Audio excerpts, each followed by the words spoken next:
तो अभी मैंने एक स्टूडेंट से क्वेश्चन किया कि आपका जो सेमेस्टर 3 के लिए कैसा प्रिपरेशन है। मैंने बोला कि आई थिंक आपका प्रिपरेशन वेल होगा। तो आंसर क्या आया सर? अच्छा नहीं है।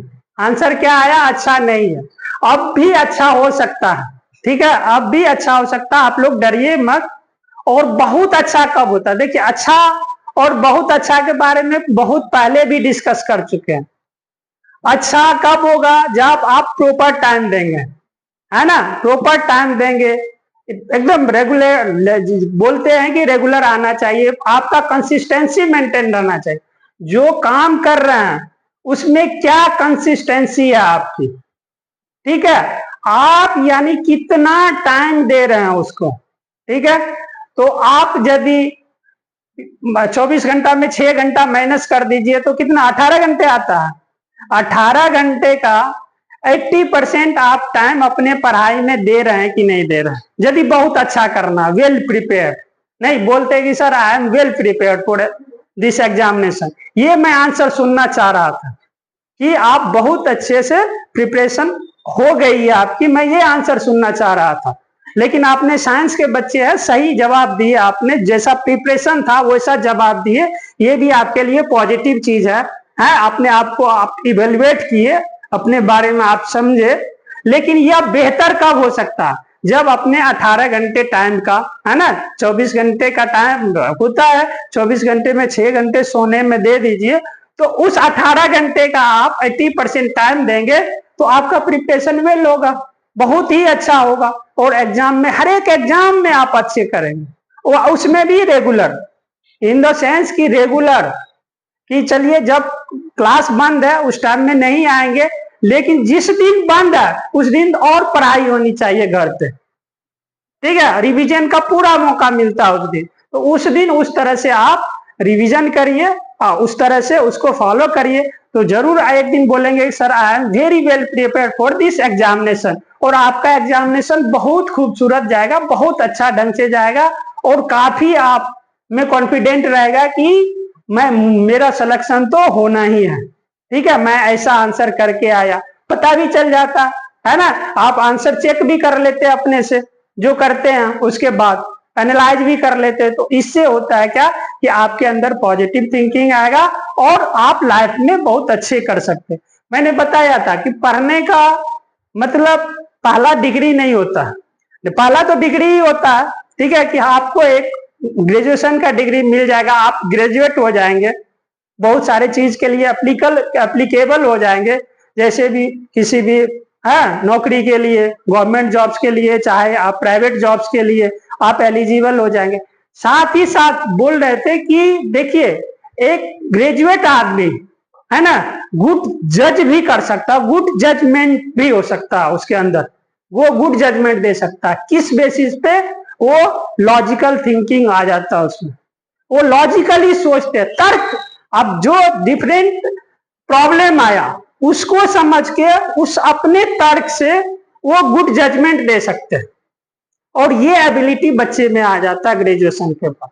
ये उसमें नहीं मिलेगा आपको, इसमें 10th 7th ये सब में बहुत कम मिलेगा, ऐसे मिलने का तो आजकल इंटेलिजेंसी तो शुरू से ही बच्चे हो जाते हैं, इतने सारे रिसोर्सेस है ना, फोन है, कंप्यूटर है, टैब है, और सोसाइटी में अच्छे अच्छे आदमी है, तो इससे पता चल जाता। लेकिन तो पर भी बोलते हैं कि ग्रेजुएशन के बाद एक ग्रेजुएट आदमी जो होते हैं वो सही जजमेंट भी दे सकते हैं, कुछ भी होता है। देखिए, जो ग्रेजुएट रहते हैं उसी को पूछा जाता है कि अच्छा ये अच्छा विचार दे सकते हैं इस बारे में, है ना, इस तरह से। हाँ, वो निष्पक्ष होना चाहिए, पहले होता है क्या कि वो निष्पक्ष होना चाहिए आपका जजमेंट, है ना, इस तरह से। खास करके साइंस वाले का जजमेंट जो होता है वो एकदम निष्पक्ष ही होगा, वो इसीलिए कि साइंस ट्रू है, वो ट्रू चीज नहीं देगा तो फिर दूसरा ऑब्जेक्शन करेगा कि नहीं, आपने इस एविडेंस पे आपने गलत बोल, ये एविडेंस कुछ और कर रहा है और आप कुछ और बोल रहे हैं, तो पता चल जाता। तो साइंस तो जानते ही है, साइंस का कितनी बड़ी योगदान, एकदम ट्रू।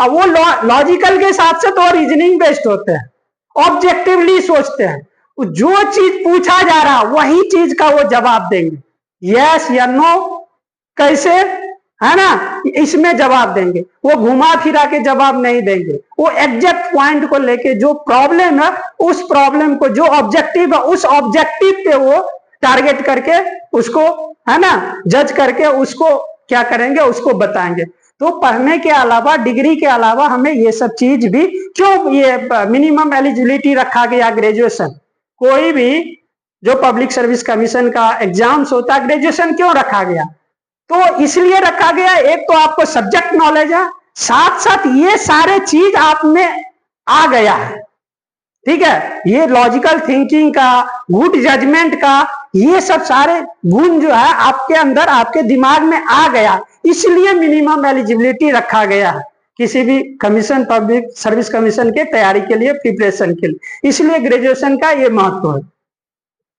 ठीक है। तो अपना आप ग्रेजुएशन का महत्व जानिए और डेली इसका तैयारी करिए, आपका प्रिपरेशन वेरी वेल होगा।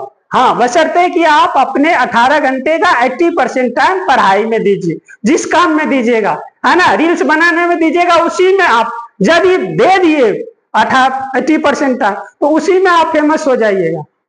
हाँ, लेकिन जो आपका मेन काम है, हमेशा वो मेन काम को ध्यान में रखिए, जिसमें आपको आगे बढ़ना, वही मेन काम होता है, ठीक है, जो आपका टारगेट है वही मेन काम होता, तो वो मेन काम में आप 80% दीजिए। पढ़ाई कर रहे हैं तो पढ़ाई में 80% दीजिए। देखिए पढ़ाई में 6 महीना, 2 साल के बाद फिर आप अगल बगल आजू बाजू के लोग आपके हट जाएंगे, आप आगे निकल जाएंगे, उस अभी हो सके बहुत पीछे होंगे, लेकिन आप 2 साल कंटिन्यू इस बात को माने, इस तरह से चले, तो आप पीछे नहीं रहेंगे, उससे आप आगे निकल जाएंगे। आगे निकल जाएंगे तो आपका सिलेक्शन होगा। इवन टीचर्स वाले में ग्रेजुएशन करेंगे, आप जूलॉजी के टीचर्स बनेंगे। जूलॉजी के टीचर्स कब होंगे, जब तक आप 80% नहीं लाएंगे। तो देखते हैं कितना कटअप जाता है, बीपीएससी एग्जाम लेता है तो कितना कटअप जाता है, 80%, 80+ जाता है जूलॉजी का कटअप। आप मान के चलिए 80% आप क्वेश्चन आंसर दे रहे हैं कि नहीं दे, यही यदि आप पढ़े होंगे तो देंगे, रेगुलर पढ़े हैं तो जरूर आपका 80 से ऊपर क्या 90+ आ जाएगा, 90+ आ जाएगा। नहीं पढ़े हैं तो फिर 45 में दम तोड़ देंगे। अब 45 तो आना ही है। 45 यदि स्टूडेंट है जूलॉजी सब्जेक्ट है तो गलती से भी तो पढ़ लेते होंगे ना, है ना, तो गलती से भी पढ़ लेते तो 45 आएगा, लेकिन 45 में कहीं सिलेक्शन आपका नहीं होने वाला है। इस बात को हमेशा आप लोग याद रखिए। लेकिन उस लायक का आप लोग स्टूडेंट हैं, या आप लोग अच्छे स्टूडेंट हैं, इवन मैं एक्सपेक्ट करता हूँ कि 60+ में आप लोग हैं, लेकिन 60+ में नहीं रहिए, 80+ में जाइए, तो आपका ये ग्रेजुएशन के साथ साथ आपका और भी चीज में आपका सिलेक्शन हो जाना है। तो इस बात को हमेशा ध्यान में रखिए। इसको आप